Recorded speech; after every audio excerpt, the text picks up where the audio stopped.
Se cumplen 40 años de la Guerra de las Malvinas. En abril de 1982, las tropas argentinas, bajo las órdenes de la Junta Militar, dirigida por el general Leopoldo Galtieri, tomaron el archipiélago, considerado por la ONU como territorio en litigio entre Argentina y el Reino Unido, y que se encontraba bajo control británico, que lo había ocupado en 1833. La Operación Rosario culminó con éxito. Los soldados depusieron a las autoridades inglesas y establecieron un gobierno militar. La primera ministra británica, Margaret Thatcher, decidió enviar a la flota hacia el Atlántico Sur para recuperar el enclave. After several days of rising tension in our relations with Argentina, that country's armed forces attacked the Falkland Islands yesterday and established military control of the islands.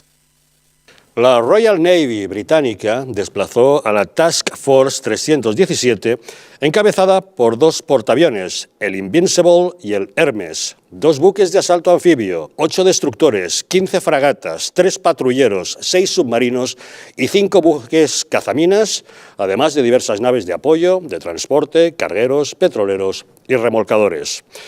Desplegó aviones de combate, bombarderos y helicópteros. Era la Operación Corporate, que tenía como objetivo desalojar a las fuerzas argentinas y restablecer el gobierno británico de las islas. Y la respuesta de Galtieri no dejó lugar a dudas. Si quieren venir, que vengan, les presentaremos batalla. El 2 de mayo, el submarino británico HMS Conqueror hundía el crucero argentino General Belgrano, tras dispararle 2 torpedos y causando un gran número de bajas. 2 días después, misiles Exocet argentinos acababan con el destructor HMS Sheffield, dejándolo totalmente destrozado. Tras varias semanas de ataques, mutuos los ataques, el 20 de junio los británicos recuperaban el control de las islas. Durante los 74 días de guerra, murieron 649 combatientes argentinos, 255 británicos y 3 civiles. Los soldados argentinos se rindieron ante los británicos. En el Reino Unido, la popularidad de Margaret Thatcher se disparó, permitiéndole ganar las siguientes elecciones. En Argentina, la Junta Militar se vio obligada a convocar unos comicios al año siguiente que supusieron el final del proceso de reorganización nacional. Teniendo en cuenta la opinión de los distintos sectores del quehacer nacional, revisaremos y corregiremos todo lo que sea necesario en política interna y externa. Rescataremos la República, reconstruiremos sus instituciones, estableceremos la democracia sobre bases inconmovibles de equidad y de respeto y encenderemos como antorchas los valores más altos de nuestra argentinidad. Las posteriores elecciones convirtieron a Raúl Alfonsín en el nuevo presidente de Argentina. Amigos de la capital federal, argentinos, se acaba la dictadura.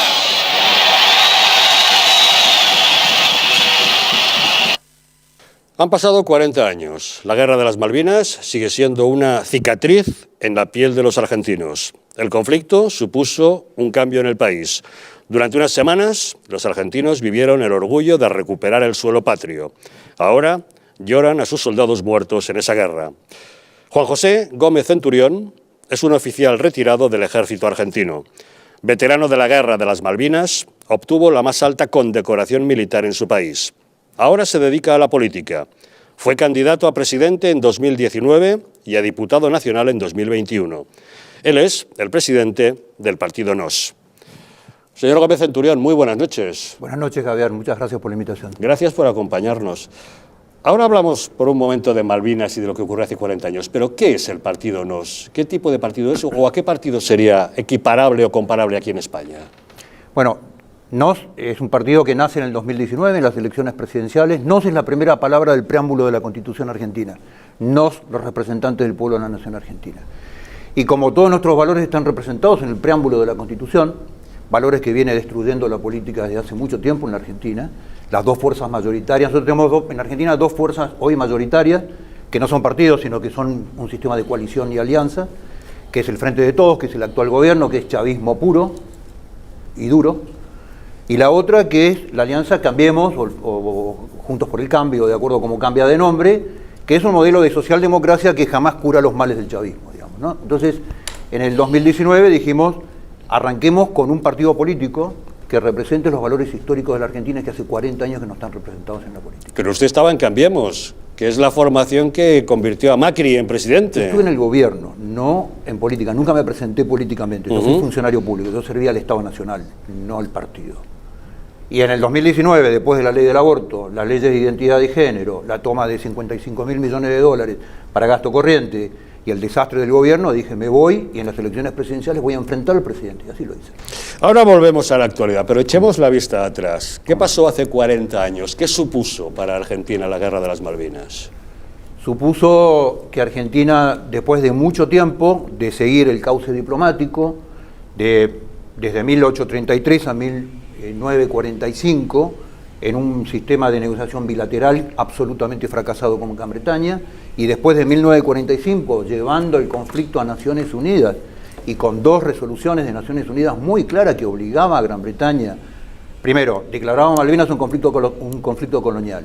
Segundo, declaraba Malvinas, las dos resoluciones de Naciones Unidas, que no es un conflicto no es un territorio autónomo, o sea que no puede ser desligado del conflicto colonial que presupone la presencia de Gran Bretaña en las islas, también con un modelo fracasado.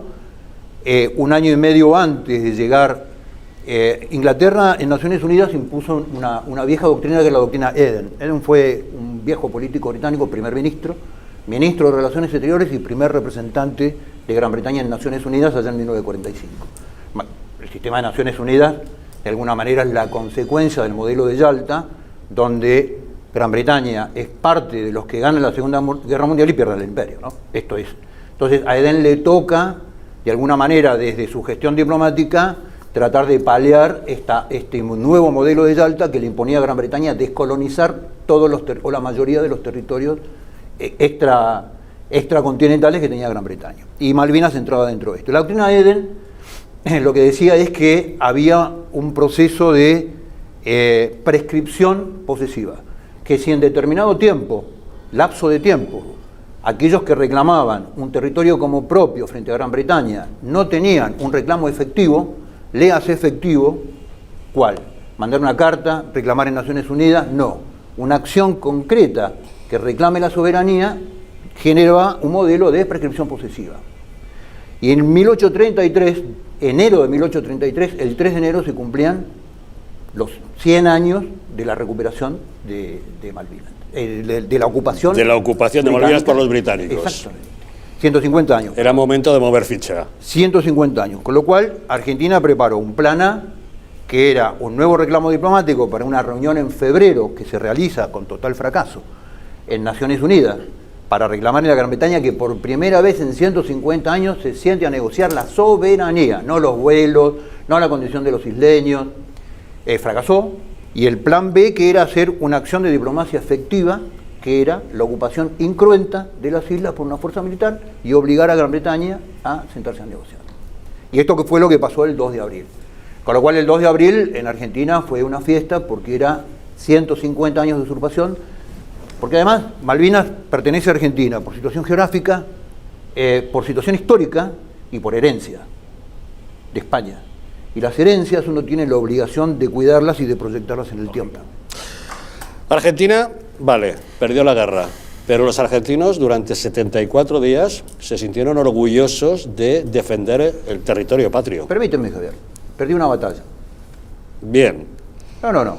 Perdió esa batalla que ocurrió hace 40 años. Perdió esta batalla. Ahora, la historia demuestra que los grandes estadistas y los grandes políticos de la tierra han convertido batallas derrotadas en grandes victorias. La tienes Galípoli en la Primera Guerra Mundial, Dunkerque en la Segunda Guerra Mundial. Los grandes países han generado grandes políticas basándose también en derrotas. ¿Por qué? Porque las derrotas lo que demuestran es la voluntad de un pueblo transportada hacia el ejercicio de la fuerza en determinados momentos, pero demuestra la voluntad de un pueblo en un objetivo. Y en Malvinas lo que se perdió en junio de 1982 fue una batalla. Y lo que la política posterior a los últimos 40 años lo que hizo fue intentar desmalvinizar a Argentina en lugar de pararse en el esfuerzo de los 649 héroes muertos, de madres que entregaron sus hijos, de soldados argentinos orgullosos que dieron su vida por la patria. De acuerdo. Dejémoslo en que fue una batalla, que por tanto esa pugna no ha finalizado. Pero Javier, no va a finalizar mientras haya un argentino que sienta que las Malvinas son argentinas. Pero lo que sí parece que está desapareciendo con el paso de los años es la reivindicación patria en muchas naciones, en muchos estados, en muchos dirigentes políticos. ¿Por qué ya no se defiende la soberanía nacional sobre los territorios? Bueno, el modelo globalista lo que va generando son modelos de toma de decisiones transnacionales, haciéndole perder a los Estados-nación. El Estado-nación es una configuración territorial, jurídica, histórica, cultural, política, que tiene que ver con lo que la gente cree, piensa, sus tradiciones, sus creencias, sus costumbres, un territorio, frontera, legislación hacia adentro de la frontera, y este fenómeno de la globalización, de organismos transnacionales que toman decisiones hechas por funcionarios que nadie vota, que nadie conoce, donde no se sabe dónde se generan las decisiones, donde no se sabe quién es el tío en algún lugar de un organismo de la Organización Mundial de la Salud que toma una decisión y la tenemos que cumplir todos, sacarnos el barbijo, ponernos el barbijo. Detrás de esto ha hecho perder el perfil de la vieja estructura del Estado Nacional. Y sin Estado Nacional no hay ciudadano. El ciudadano es un producto, es una consecuencia del modelo jurídico del Estado-Nación. Entonces, yo siempre les digo a todos aquellos libertarios que hay en mi país, que por un lado protegen la libertad del individuo, por otro lado dicen terminemos con el Estado, le digo, si vos terminás con el Estado, terminás con el ciudadano y terminás con la libertad del ciudadano. En España estamos sufriendo esa sensación de falta de defensa de nuestra unidad nacional. Tenemos un gobierno que hace excesivas concesiones a los separatistas de Cataluña, a los nacionalistas del País Vasco, que acaba de entregar el Sáhara a Marruecos, olvidando una antigua obligación española sobre el pueblo saharaui, que tenemos el temor de que Marruecos en cualquier momento pueda reclamar plazas históricamente españolas como son Ceuta y Melilla, y con la constante amenaza de las Islas Canarias. De ahí que esto nos preocupe tanto, eso que estábamos hablando, esa pérdida de reivindicación de soberanía nacional, de territorio patrio, que parece estarse generalizando en mucha clase política. Bueno, en Argentina tenemos el ejemplo concreto del gobierno nacional y toda la clase política que considera que en el sur argentino, en la Patagonia, la toma de tierra por parte de este nuevo modelo indigenista mapuche, que no son originarios de Argentina, sino de Chile, constituye un tema de propiedad privada que lo tienen que resolver los jueces en el marco del derecho civil, cuando es un tema específicamente de soberanía. Las organizaciones mapuche, el RAM, la Reivindicación Ancestral Mapuche, es una organización creada en Chile, en un estudio jurídico de paz en Chile, con 4 funcionarios ingleses adentro de su secretariado, que lo primero que dice es desconoce la soberanía del Estado argentino sobre el territorio que ellos reclaman. Y es un tema de soberanía, no es un tema de derecho privado. También nos preocupa en España que traten de alterar nuestra historia. En este país tenemos una ley llamada de memoria histórica que pretende reivindicar un pasado que no necesariamente fue como fue, o proteger a unas víctimas siempre y cuando sean solamente de un bando pero no de otro. ¿Pasa algo similar en Argentina? No, creo que nosotros les enseñamos a ustedes cómo se hace. Creo que los maestros en ese proceso hemos sido nosotros. En Argentina se instaló después del 83 un relato sobre un proceso histórico de la Argentina, donde los integrantes de las organizaciones terroristas, Montoneros y ERP, fundamentalmente, que eran las dos más grandes, que formaban parte de una estrategia cubana que agredieron a la sociedad argentina y agredieron al Estado argentino para la toma del poder, eran jóvenes idealistas que fueron atacados por militares malos, y hasta un tema que en Argentina ya es muy gracioso, el relato de los 30.000 desaparecidos. Hoy, al 24 de marzo, que es el aniversario del golpe militar, todavía el discurso oficial habla de los 30.000 desaparecidos cuando los propios decretos de, por ejemplo, Cristina Kirchner cuando era presidente, o Néstor Kirchner cuando era presidente, hablan de 7.200 desaparecidos. Y todavía siguen insistiendo, son 30.000. Entonces yo le digo, miren, es imposible que un pueblo avance hacia el futuro si no se para en su verdad histórica. Y les pongo el ejemplo de Mandela, ¿no? Mandela, cuando toma la presidencia después de un proceso de persecución personal, en un proceso además muy complejo porque tenía antecedentes culturales, raciales, apartheid y demás, cuando es presidente de Sudáfrica, le van a proponer que empiece con los juicios hacia los sudafricanos blancos. Y Mandela dice, es mucho más importante para un pueblo rescatar la verdad histórica de lo que pasó antes que tratar de establecer por justicia penal dentro de un proceso de guerra civil. Es imposible aplicar el derecho penal dentro de un proceso de guerra civil porque es absurdo, digamos. Instaura los juicios por la verdad. En los juicios por la verdad, de uno y otro bando iban a la justicia, declaraban qué es lo que hubiesen hecho y quedaban absolutamente liberados. Ahora, si había algo que no habían declarado, iban a ser sentenciados y iban a ser procesados por ese tema. Y Mandela en 4 años unificó Sudáfrica y la lanzó al mundo. En España, el propio gobierno de Pedro Sánchez está tratando de blanquear el pasado criminal de ETA. ¿Algo similar a lo que nos comentaba usted con los montoneros en Argentina? Bueno, lo de Argentina ya no es blanqueo, es convertirlos en héroes, digamos, ¿no? Bueno, aquí vamos camino también, ¿eh? Bueno, no, sí, con un poco de tiempo van a llegar. Denos tiempo. Pero sí. Le falta tiempo todavía. No, lo de Argentina fue vulnerar la verdad histórica de un país y formar a la juventud y hacer una bajada de línea ideológica en la escuela primaria y secundaria con un relato ficticio es un típico mecanismo de la política autoritaria. El último rango del autoritarismo es querer manejar el pasado, cosa que no se puede manejar, porque el pasado es una evidencia histórica, digamos, que tiene historiografía, que es una ciencia, digamos, que tiene datos y concretos, y bueno, esto es lo que ha pasado en Argentina. Por cierto, debemos decirles que justamente hoy el Parlamento Europeo le ha pedido a España que los crímenes de ETA no prescriban y que cualquier tipo de beneficio penitenciario a los etarras esté vinculado a su colaboración con la policía para el esclarecimiento de los crímenes todavía no resueltos. Algo que ayer el Partido Socialista trató de evitar a través de una enmienda en el Senado, pero que hoy el Parlamento Europeo ha aprobado, para que vea cómo de complicado es perseguir a los criminales en algunos países, muy ¿verdad? Complejo. Perseguir a los delincuentes en cualquier país del mundo se está transformando en complejo. Hablemos de sus propuestas políticas. Usted propone incentivar a las empresas para que contraten trabajadores que están recibiendo algún tipo de subsidio. ¿Eso no puede ir en contra o perjudicar a aquellos otros trabajadores que optan al mercado laboral sin venir desde las subvenciones? No, bueno, lo que pasa es que yo escuchaba la discusión y el debate de ustedes y era muy interesante, porque ustedes hablaban de un debate entre el estado de bienestar y los impuestos en una situación que abarca el 100% de la situación de los españoles. En Argentina el 50% de los argentinos son rehenes de un plano de un subsidio del Estado. O sea, son personas que no pueden definir su propio destino a través de su esfuerzo personal, de su capacidad, de su preparación, de absolutamente nada. Son esclavos y rehenes de un burócrata que les fija cuándo son pobres y cuándo dejan de ser pobres, de acuerdo a una pauta estadística, digamos, ¿no? Con lo cual, la única solución que tiene Argentina para enfrentar su futuro es darle on a la Argentina, poner la Argentina a funcionar. ¿Y esto qué significa? Activar el sistema productivo para que el sistema productivo genere empleo. El empleo es la única forma genuina de una persona de poder proyectar su vida y poder diseñar su propia vida.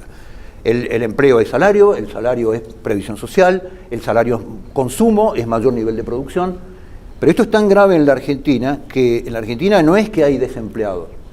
El nivel de desempleados, porque la estadística argentina toma a aquel que cobra un salario, una pauta, un subsidio por parte del Estado como una persona empleada. Por más que no trabaja, lo considera un trabajador, cosa que ya es un embuste, es una mentira absoluta, digamos. Con lo cual la solución es, la carga del sistema laboral argentino es un sistema muy viejo, que fue hecho en la década del 40, para custodiar el pleno empleo. La ley laboral argentina tiene su origen en un modelo que era la forma de cuidar el pleno empleo. Argentina no es que no solamente no tiene pleno empleo, sino que el empleo negro llega al 38%. Con lo cual necesita una transformación. Cuando tú pagas 100 pesos de salario, ¿no? Por un salario, la carga total es 158 pesos. O sea, tienes más de un 58% del valor del salario en toda una escala de tributación. Entonces lo que nosotros decimos, si las pymes, que son las generadoras del 67-68% de la mano de obra ocupada, vos le dices, bueno, si contratás a una persona que hoy cobra un subsidio del Estado por no trabajar, le decís por 5 años no paga carga tributaria, es preferible que subsidies todo el sistema previsional antes que pagarle a una persona que no está trabajando y que no tiene la más mínima posibilidad de desarrollo. Y esta es la forma, digamos, de generar un ciclo virtuoso en la economía, que Argentina tiene un ciclo vicioso desde hace 30 años. Cada vez menos producción, menos exportaciones, menos empleo y menos trabajo. Hablando de propuestas políticas, en este mundo cada vez más globalizado, ¿qué opinión le merece la Agenda 2030? Bueno, yo soy el único político argentino que he sido capaz de denunciar la Agenda 2030, con lo cual me han sacado de los medios, digamos, en forma inmediata. La Agenda 2030 para la Argentina es la peor forma de insertarse en el esquema internacional. Es una agenda que está destruyendo culturalmente la Argentina, la está destruyendo desde el punto de vista productivo, la está destruyendo desde el punto de vista económico, desde el punto de vista financiero. Con lo cual, mi propuesta en términos de relaciones exteriores es que hoy el mundo, por más que sea global, es un mundo que cada vez es más multipolar, ¿no? En esta confrontación comercial de China con los Estados Unidos y la Unión Europea, es un mundo que da cada vez más oportunidades a un país como Argentina para ejercer un modelo de relaciones internacionales bilaterales y recíprocas con una cantidad de países en términos de intercambio. ¿Quién la está dictando y desde dónde? La Agenda 2030, todos sabemos que tiene un foro de expresión, que es el foro de Davos, digamos, donde van los multimillonarios que nos cuentan que vamos a ser felices sin tener nada, que vamos a comer carne sintética. A los argentinos nos dicen que vamos a comer carne sintética, lo cual es bastante curioso, digamos. Pero, digamos, son un grupo de millonarios que han alineado una cantidad de intereses cuyo foco de inversión es China. Y en esto yo quiero ser enfático, el peligro del mundo es China, ¿no? Hoy lo vemos a Putin, que Putin tiene una política de agresividad dentro de lo que él considera el mundo eslavo, digamos, que es toda una temática. Podemos discutirla durante 2 años esto, pero el problema del mundo yo considero que es China. China ha hecho la peor síntesis de la historia, lo peor del capitalismo con lo peor del comunismo. Lo peor del comunismo en términos de dictadura, ausencia de libertades religiosas, políticas, sociales, económicas, individuales de las personas, por un lado, y por otro lado lo peor del capitalismo, que es renta sin control del Estado, porque el Estado es socio de las empresas que se instalan en la Argentina con una rentabilidad y un crecimiento de 7-8% anual, con lo cual es la peor síntesis. Es capitalismo sin Estado y sin controles, por un lado, y la máxima dictadura comunista de la historia de la humanidad. Y esta síntesis es el foco de inversión de los grandes millonarios de la Tierra que dicen, hay una nueva división internacional del trabajo donde los argentinos nos dicen, ustedes vivan de la soja, a los venezolanos les dicen, ustedes no más combustible, petróleo pesado crudo, para que lo refinen en otro lado, Europa, servicios financieros de alta calidad, diseño, marcas y demás, pero no van a producir un tornillo, y los servicios financieros y los servicios, la alta rentabilidad que da en la Comunidad Europea determinado nivel de servicios, no da trabajo, lo que da es subsidio. Entonces nos dicen, vivan de una renta sola y con el resto subsidien a los ciudadanos que sean empleados del Estado. Usted habla claro y eso en ocasiones no gusta. Usted ha sido víctima de duras campañas mediáticas, le han acusado de corrupto justamente por denunciar los oscuros manejos de funcionarios de aduanas. ¿Qué es lo que realmente ocurrió? Bueno, yo llegué a un lugar que era el Estado constituido en una asociación ilícita. Eso era la aduana argentina, digamos. Era la mafia con funcionarios de distintas organizaciones del Estado cobrando una aduana paralela en paralela con el Estado. Eso fue lo que yo recibí, digamos. Y ahí, bueno, hice una guerra contra las mafias muy dura. Yo tuve denuncias adentro del propio gobierno. A mí me denunció un ministro. Salí de mi cargo, fui a la justicia hasta que un juez me absolvió y volví a mi cargo. Así que demostré y, mire, Javier, la evidencia de que no hay absolutamente nada en contra de mi persona es que yo pude ser en contra del sistema candidato en el 2019 y no tuve una sola denuncia. ¿Y no le da miedo el hecho de que estando en política está más expuesto a que puedan desatar nuevas campañas contra usted? Javier, la vida es vivir con miedo y saber manejarlo.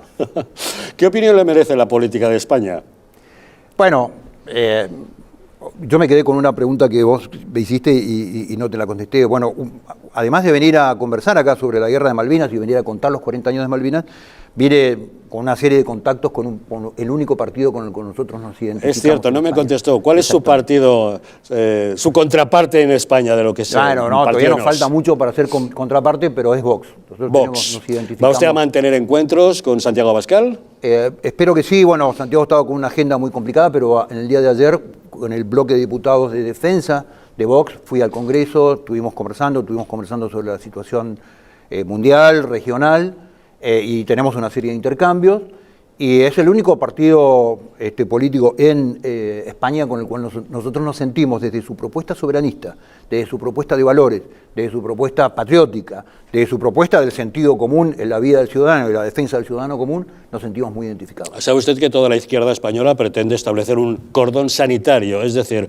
una discriminación para echar a Vox fuera del juego político, considerando que es una ultraderecha que no pueden asumir, aceptar? Eso es muy bueno, es muy buena señal para mí, porque yo también estoy adentro del cordón sanitario.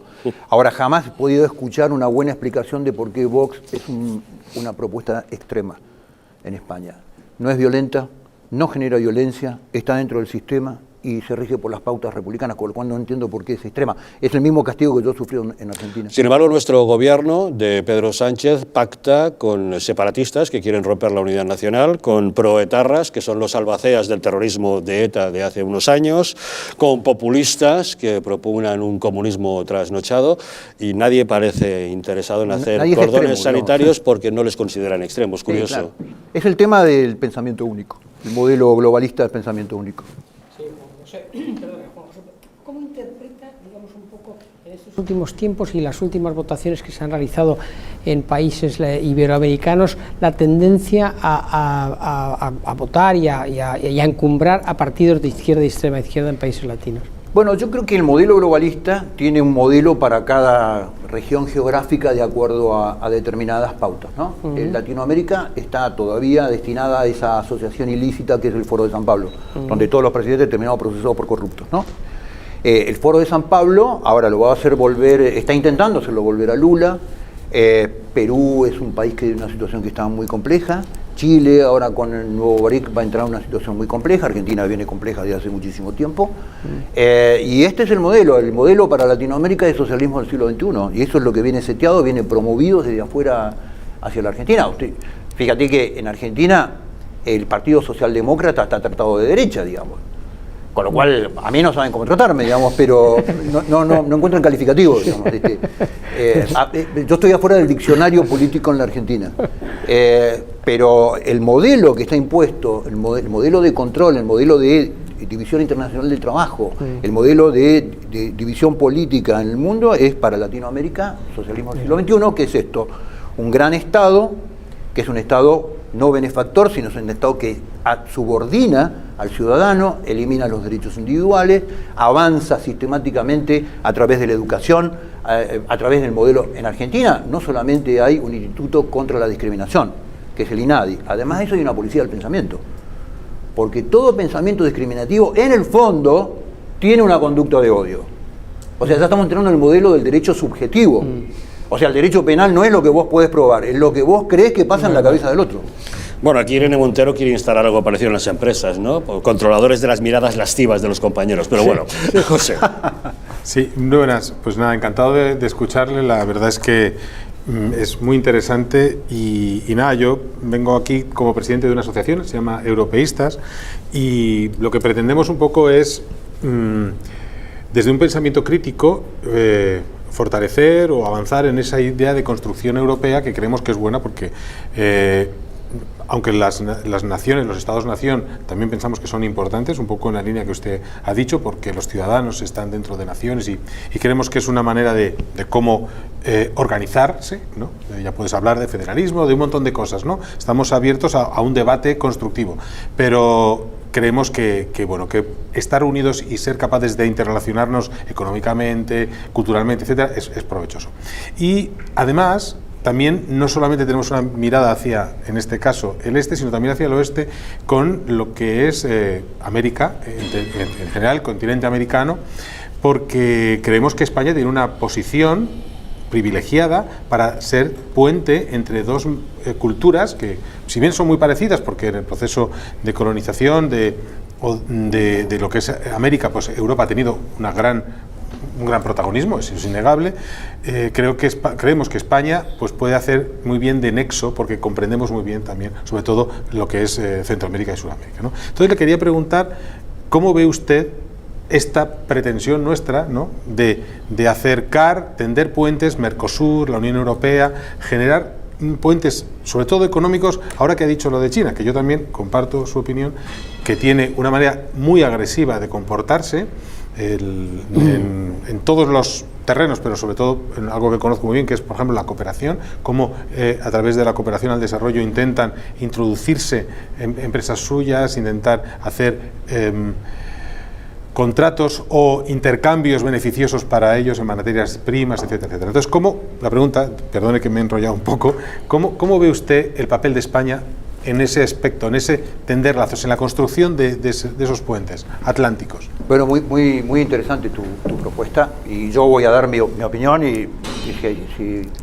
por ahí tengo alguna inexactitud es porque obviamente es un tema sobre el cual estoy opinando sin haberlo profundizado. Pero yo creo que Europa puede estar unida en un montón de propósitos. Ha estado unida a muchas partes de su historia. Ha sido una sola forma, digamos, de gestión política, económica, social, y después se han separado y después han vuelto. Es un proceso pendular de la historia. Ahora, España, toda Europa, vamos a empezar por Europa. Europa ha sido en el mundo el gestor de toda una cultura. Entonces, yo lo que siento hacia la Unión Europea, que es una unión de europeos habiendo roto con su pasado, ¿no? Con los valores tradicionales, que fue Europa el que los proyectó al mundo, su religión, su cultura, su historia, con lo cual a mí me da la sensación, yo veo, y esto lo digo con todo respeto, digamos, una suerte de esquizofrenia, digamos, ¿no? De alguien que no puede resolver su propio pasado. Entonces, alguien que quiere construir futuro rompiendo con todo lo que hizo durante 500 años. Esto me parece grave, digamos, porque parece un andamiaje político, cultural, jurídico, económico, financiero, sin la pata cultural, digamos, empujando una cultura que les extraña tradicionalmente a Europa. Esta es mi impresión. Vayamos a España. Nosotros no somos dos culturas. Nosotros somos parte de la misma cultura. Esta es mi posición en el mundo. Yo estoy parado en la vida en este lugar y lo digo desde ese lugar. Yo no soy iberoamericanista, yo soy hispanista. Nosotros somos la madre patria, somos hijos de esa madre patria, hijos con identidad propia, con personalidad propia, con todo lo propio, pero bajo un ADN y bajo una enseñanza de esa madre patria durante mucho tiempo. Y una religión. Y una religión. Ah, sí, obvio. Después con nuestra situación de tiempo y espacio, digamos, ¿no? Con lo cual, yo creo que el mundo, hoy en estas conferencias que me tocan sobre el fenómeno de Malvinas, yo empiezo en 1492. Entonces trato de explicar a los españoles lo que fue España, ¿no? La aparición de la mina de Potosí, la acuñación de moneda, el comercio internacional. El primer estado del mundo fue el Estado español en 1492. Ese es el inicio de la Edad Moderna. Pues le deseamos suerte en el empeño de explicárselo a algunos españoles. Bueno, yo lo digo humildemente como, le deseamos suerte. Como un hispanista argentino, digamos, ¿no? Con lo cual, yo creo que el mundo vuelve a necesitar hoy de los valores de aquella hispanidad, y la hispanidad necesita de España. Rubén. No, eso lo firmo todo, como lo afirmaba al principio, pero muy brevemente dos preguntas. Tenemos delante a un enemigo formidable. Tenemos que aprender del pasado. Entonces, ¿por qué fracasa Macri? Sería la primera gran pregunta, porque Piñera yo lo he visto más vendido y más traidor. Pero Macri se supone que venía a hacer algo serio durante 10 años y fracasa, ¿no? Y otra pregunta, ¿en qué os diferenciáis de Milei, que cuando además se junta con Viviana Canosa tiene una fuerza así, ¿no? Bueno, Viviana da fuerza a cualquiera, digamos. A ver, empecemos. Cambiemos toda una cantidad de gente que no, de alguna manera, tampoco nos terminaba de convencer la propuesta cultural de Cambiemos. Fuimos a ayudar en el gobierno porque era una propuesta de un inicio de transformación de la Argentina, de cosas estructurales.